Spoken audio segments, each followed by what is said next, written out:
নূহ আলাইহিস সালাতু ওয়াসসালামের এই ছোট্ট ঘটনাটি আমায় অনেক বড় একটি শিক্ষা দিয়েছে।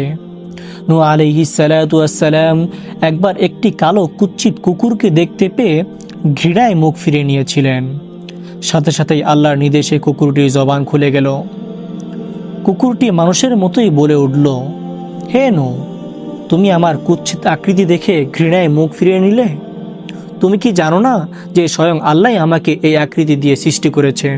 মনে রেখো, এই সৃষ্টির পিছনে আমার যদি সামান্যতম দখল থাকতো তাহলে আমি কিছুতেই এই আকৃতি মেনে নিতাম না, বরং আমি তো কুকুর হওয়াটাই পছন্দ করতাম না। কুকুরের মুখে এসব কথা শুনে নূহ আলাইহিস সালাতু ওয়াসসালামের অন্তরে আল্লাহর ভয় জাগ্রত হয়ে গেল। অনুশোচনায় তিনি অস্থির হয়ে পড়লেন, এমনকি মাটিতে গড়াগড়ি দিয়ে কাঁদতে লাগলেন। রেফারেন্স নুজহাতুল মাজালিস। তিনি কেঁদে কেঁদে আল্লাহর কাছে ক্ষমা প্রার্থনা করলেন, হে প্রভু, আমায় ক্ষমা করে দাও, না বুঝে আমি তোমার সৃষ্টিকে নিয়ে ঠাট্টা করেছি। আল্লাহুম্মা গফিরলি। সে অপরাধের সূচনায় তিনি প্রায় দীর্ঘ 10 বছর পর্যন্ত আল্লাহর দরবারে কান্নাকাটি করেছেন। তিনি এত বেশি কাঁদছেন যে চোখের পানি পড়ে পড়ে তার চিবুকের নিচে দাগ পড়ে গিয়েছিল। লোকজন এই অবস্থা দেখে তাকে নূহ বলে ডাকতে শুরু করেছিলেন।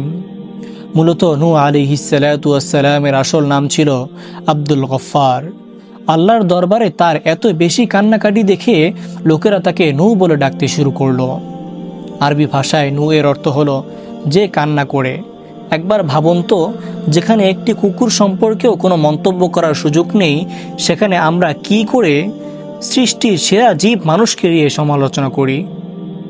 আমরা অন্যের দোষ দেখি, কিন্তু নিজেদের দোষগুলো দেখি না। আল্লাহ আমাদের সকলকে সমালোচনা থেকে বেঁচে থেকে আত্মশুদ্ধির তৌফিক দান করুক। আমিন।